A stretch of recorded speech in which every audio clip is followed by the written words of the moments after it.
So what the people in here on the thing said this one is 1014. Well, that's Stanford there. Yeah. And this is these other guys.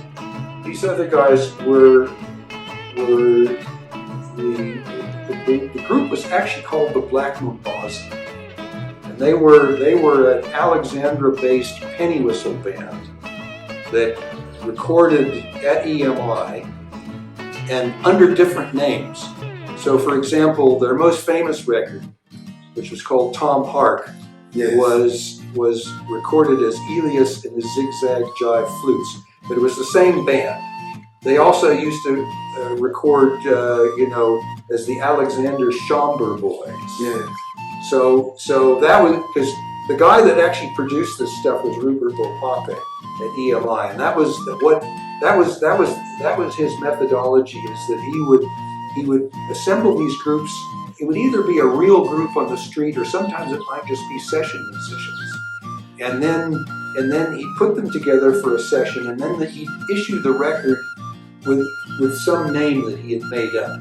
So, for example, some of these records that this group put out did come out as the Black Mambazo on the Columbia label. But then, like I say, there were all these other pseudonyms as well. Wow. And then, so these records, the records were originally issued exclusively for the African market, and they came out on shellacs, on 78 records. This was an early attempt at starting to get a market built up for the vinyl, the 33 and a third format, and probably also the company was looking. An interesting thing is that in the late 1950s, there was a white teenage male audience for this material. They called them the DuckTales. They were known as DuckTales. They were kind of regarded as kind of like hoodlums almost, and they started getting interested and became big fans of this music. So probably EMI's thought in putting these records, this music that came out on shellacs for the African market, maybe part of the idea of putting it on an LP was that they thought that they would catch the white market as well. Yeah, I mean, like I think Kwela, it had that kind of a synergy of mixing different races, back in the day in the 50s. I saw this white people would go to the Stockfells, where Kwela music would be played. I mean, it's this. Well, just one more point as well. Remember that these penny whistle groups were out on the streets playing on street corners. Yeah. And attracting a white audience. Yeah. So yes. So it was really there was a certain back even before the Kwela thing happened in the sort of the later 1950s. In the earlier 1950s, you did get a certain amount of white audience interest in jazz. African jazz. People. There would be these tours that would be a group of like African musicians, people like Dolly Ratebe and Miriam Makeba and so forth, and they would play almost like a white nightclub circuit. Yeah. But that was again, it was maybe a little bit more of a limited, elitist white audience. It wasn't. Whereas the interesting thing about the penny whistle stuff was that this was a little bit more on the street level. Yeah. It wasn't quite such an elitist audience. Yes. As a matter of fact, the DuckTales, these white teenagers were called DuckTales because that was, a ducktail was a hairstyle. Yeah. You had your hair sort of brill creamed back into like a wave, and those were called that was the ducktail style. And so these white teenagers that became fans of penny whistle music were known as ducktails, but they were definitely looked down on as, you know, sort of like juvenile delinquents, you know, very, very dodgy. So I mean, like, when speaking about African jazz, you know, the jazz operas, like, you know, there's the one that you know, was King Kong, and also the one of Alfred Albert Herbert. Yeah, it was called the what is it called, by the way? Well, African Jazz and Variety. Yeah, but that wasn't. But that African Jazz and Variety actually was like this group. He would assemble this roster of black musicians, and then they did a nightclub circuit. You know, King Kong was an actual scored piece of musical theater. Yeah. So that was a totally more sophisticated production than what Alf Herbert was.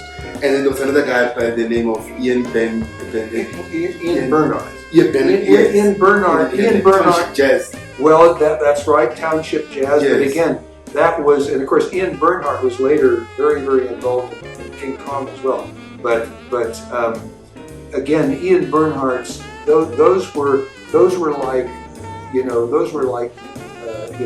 concert tours basically. Oh yes. They weren't, you know, whereas King Kong was like this very, you know, scored out. It was a piece of music. It was a musical play. You know? I think that was a melting point for South African musicians, because then they started having like making little bit of revenues, even though they were getting ripped off, but they were getting like little bit of money and touring ventures, you know. Yeah. Look, the thing about King Kong as well is, I mean, that was you know, that was a real, in terms of like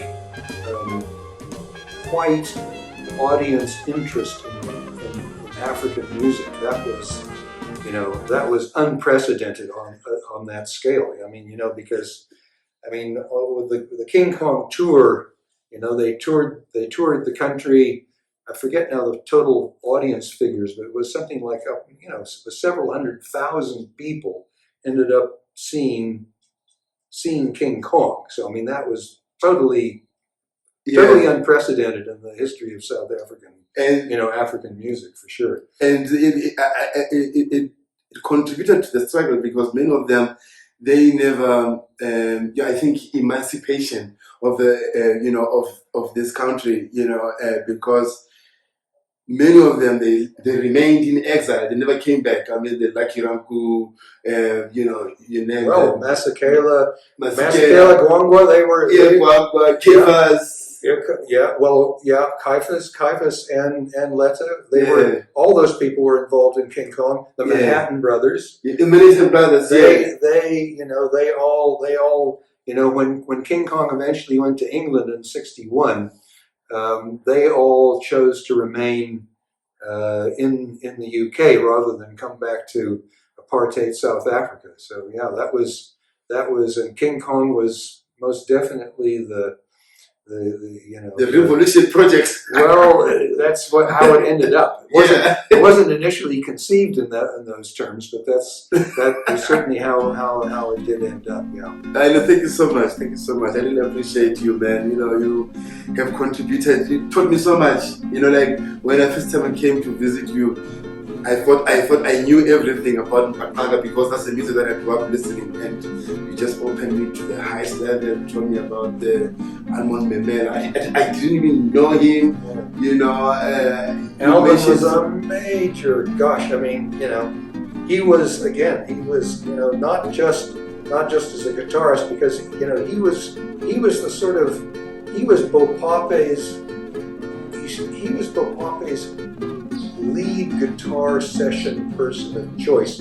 So, you know, for example, Alman's the guy who's playing lead on all of those Dark City Sister records, for example. So then eventually, you know, he continued as a guitarist, but then, you know, he ended up as a producer at WIA, and you know, this is, and was you know, I mean, that Makanga catalog that he recorded, you know, we're talking about the early mid-70s now.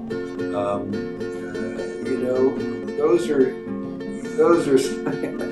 that's a wonderful catalog, and he was the guy who he was basically the Rupert Bopape of Wea. Of Wea. So he, you know, he not only was an important guy from the standpoint of being an individual guitar player, and obviously a very fine one, but he was also a great producer as well. And I think for me, when I'm listening to them, right, when I listen to Enoch Tabete, from that generation of the early, you know, jazz, African jazz guitar players from the Enoch Tabete, they managed to evolve with the sound, because when I listen in the 70s, what they were doing, I think they were quite relevant from one in the 1950s, 1940s, you know. Yeah, I wouldn't. I mean, look, Enoch was really not an African jazz guy, though. He was, of course, you know, his unique thing, at least unique for the time, was that, you know, he was basically playing Hawaiian. You know, he was playing like open chords with a slide. Yeah. So, and he was the go-to guy. You know, he worked for many different sessions for many different companies. But if you hear like a Hawaiian slide style guitar being played, it's always going to be Enoch. and I mean, they were born same time, at the same age, him and General Duze. You know, I mean, born 1924, both of them. But Duze now was a real jazz guitarist. Enoch was not. I would not classify Enoch as being an African jazz guy. He's really a Makanga, but with a very unique sort of sound. Yeah.